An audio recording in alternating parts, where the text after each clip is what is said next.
모든 자연은 시메트리화 되어 있죠. 이 시메트리는 대칭, 뭐 비례 이런 말이고요.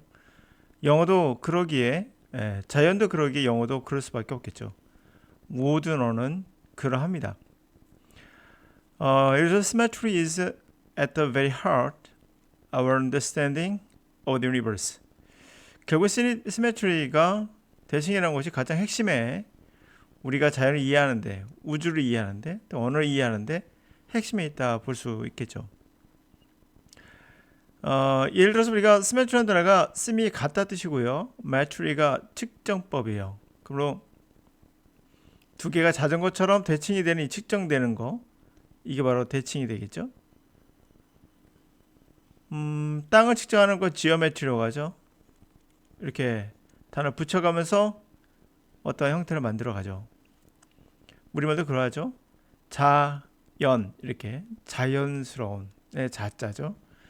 그 연을 붙여서 연관성, 자연스러운 연관성이라고 해야 되나? 하여튼 잘은 모르겠으나 자연이라면 우리도 모르게 떠오르는 이미지가 있습니다. 그러나 결국에 자연이란 말이 자연스럽다까지 나오게 되죠. 자연스럽다 이렇게요. 이렇게 갖고 있는 단어들의 영어도 동일하다는 것을 우리가 알 수 있는 이유는 바로 시메트리가 되어 있기 때문인 거예요. 그렇지 않다면 모든 단어를 새롭게 다 만든다면은 불가능하겠죠. 그 수많은 표현들을 우리는 이러한 대칭을 통해서 만들기 때문에 영어 또한 그렇게 되어 있다라고 볼 수 있어요.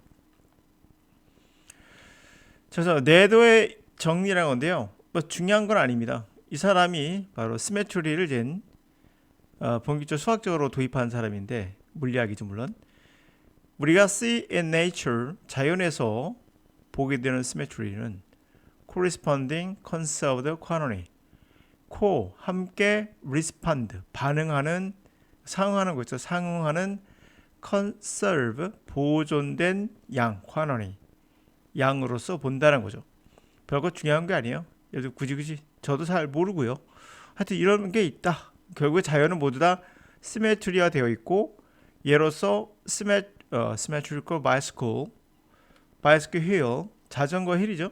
균형화되어 있는 대칭된 자전거 휠이 대칭되어 있죠. 이렇게요. 자전거 휠이 예를 들면 keeps its rider upright. 라이더를 딱 꼿꼿하게 세우게 하죠. 그것은 due to conservation angular momentum.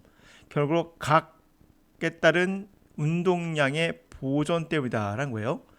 알 필요 없어요. 중요한 포인트는 뭐냐?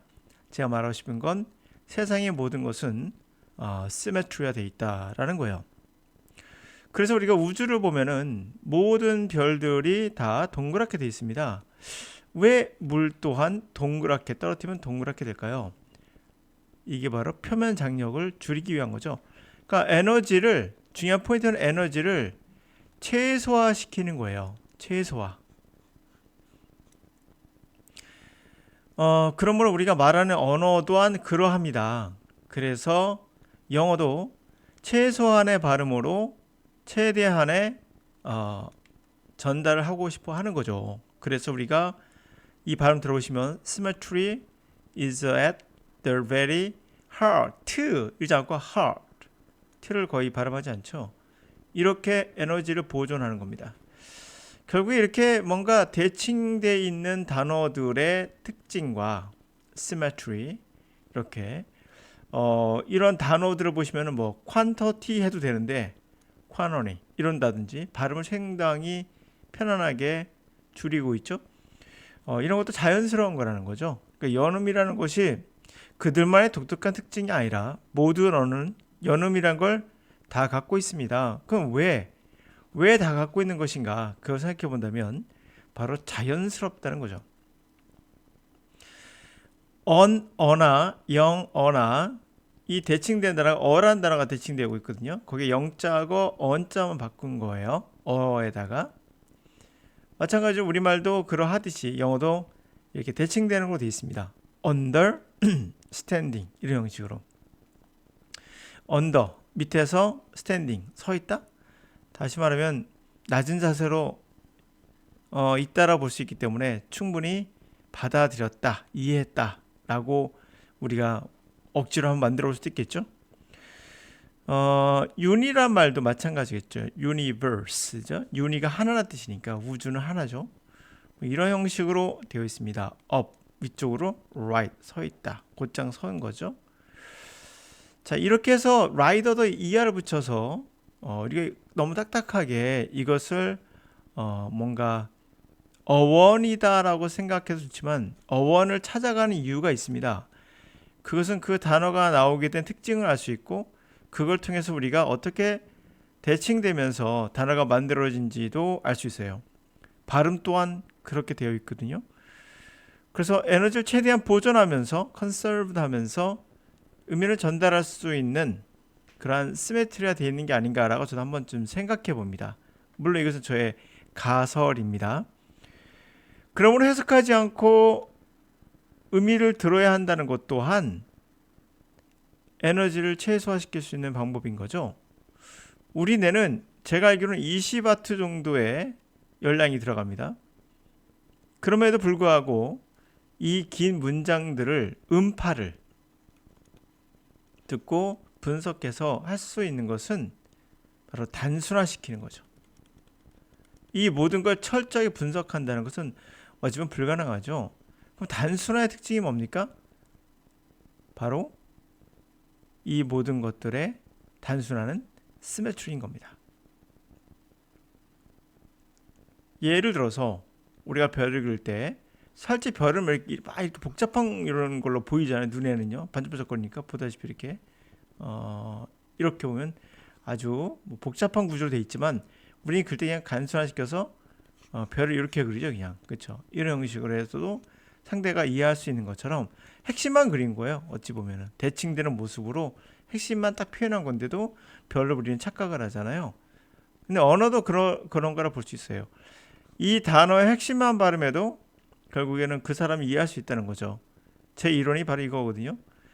영어 또한 핵심만 발음하면 돼요. 근데 그 핵심이 뭐냐? 그건 이제 제가 가르칠 수는 없어요. 여기선 강의에 들어있는 내용이기 때문에 그 핵심이 바로 중요한 포인트가 돼요. 자연은 그렇게 되어 있어요.